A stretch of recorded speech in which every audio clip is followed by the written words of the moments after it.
नमस्कार।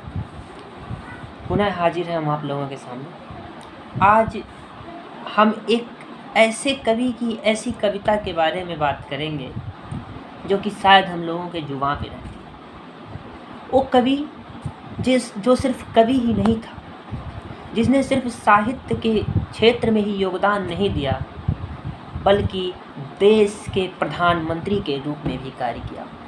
और वो भी प्रधानमंत्री कोई ऐसा वैसा नहीं, ऐसा प्रधानमंत्री जिसने अपना लोहा पूरे विश्व में मनवा दिया था। ऐसा प्रधानमंत्री जो तमाम विदेशी दबावों के बीच, तमाम जो दुनिया के आका हैं उनके दबावों के बीच में परमाणु परीक्षण करके दुनिया को दिखला दिया कि भारत आने वाली सदी भारत की होगी। हम बात कर रहे हैं अटल बिहारी वाजपेयी जी की। आज उनकी एक कविता ठन गई मौत से ठन गई, वही आज हम लोग बात करेंगे उस पर। अटल जी ने साहित्य के क्षेत्र में जो योगदान दिया, एक प्रधानमंत्री रहते हुए, या कहें तो पहले वो कवि थे बाद में प्रधानमंत्री बने। ये जो साहित्य और राजनीति का तुलनात्मकता होती है वह कोई अटल जी से सीखे।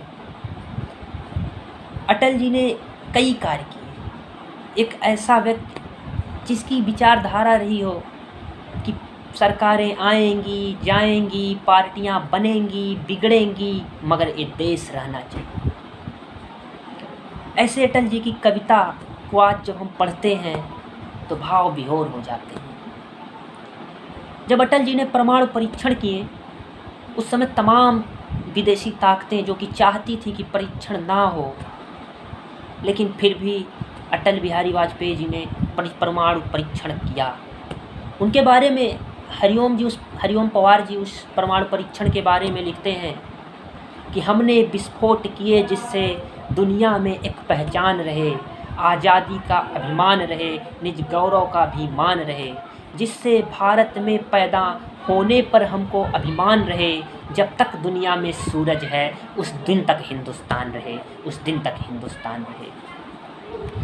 इसमें कोई दो राय नहीं है कि अटल जी एक प्रतिभाशील प्रधानमंत्री थे। एक ऐसा प्रधानमंत्री जिसने कभी भी किसी भी देश से कमज़ोर नहीं पड़े, चाहे वो 1999 का कारगिल युद्ध हो, चाहे वो परमाणु परीक्षण की घटना हो। एक ऐसे प्रधानमंत्री जिनकी सरकार सिर्फ एक वोट से गिर गई हो। ये जो समय का चक्र होता है ना, बड़ा ही उलट फेर वाला होता है।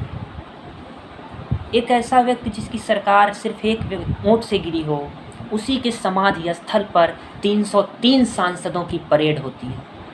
वैसे तो कहा जाता है कि जो साहित्यकार होता है या जो कवि होता है वो अपने साथ जब वो मरता है तो कुछ लेके नहीं जाता, वो सिर्फ छोड़ के जाता है अपनी वो लिखी हुई बातें, जिससे आने वाले सदियों तक लोग पढ़ते रहेंगे। लेकिन हम लोग उसके साक्षी हैं कि जब अटल बिहारी वाजपेयी का देहावसान होता है और उनकी अंतिम यात्रा निकलती है तो उस अंतिम यात्रा में देश का एक प्रधानमंत्री और उनके पीछे उनकी पार्टी के साथ साथ मुख्यमंत्री चलते हैं। ये कमा के अटल बिहारी वाजपेयी गए थे। ये उनका साहित्य और राजनीति का जो संगम था यह अर्जन करके इस धरा से परलोक की तरफ गए थे। तो उनकी एक कविता ठन गई मौत से ठन गई, वो पढ़ते हैं। ठन गई मौत से ठन गई, जूझने का मेरा इरादा न था, मोड़ पर मिलेंगे इसका वादा न था, रास्ता रोक कर वह खड़ी हो गई, यूं लगा जिंदगी से बड़ी हो गई। मौत की उम्र क्या है, 2 पल भी नहीं, जिंदगी सिलसिला आज कल की नहीं। मैं जी भर जिया मैं मन से मरूं, लौट कर आऊँगा कूच से क्यों डरूं, लौट कर आऊँगा कूच से क्यों डरूं। तू दबे पाँव चोरी छिपे न आ, सामने वार कर फिर मुझे आजमा, मौत से बेखबर जिंदगी का सफ़र, शाम हर सुरमई रात बंसी का स्वर। बात ऐसी नहीं कि कोई गम ही नहीं, दर्द अपने पराए कुछ कम भी नहीं। प्यार इतना परायों से मुझको मिला, न अपनों से बाकी है कोई गिला। हर चुनौती से दो दो हाथ मैंने किए, हर चुनौती से दो हाथ मैंने किए। आँधियों में जलाए हैं बुझते दिए, आँधियों में जलाए हैं बुझते दिए। आज झकझोरता तेज तूफान है, नाव भंवरों की बाहों में मेहमान है। पार पाने का कायम मगर हौसला, देख तेवर तूफान का तेवरी तन गई। ठन गई मौत से ठन गई, ठन गई मौत से ठन गई। धन्यवाद।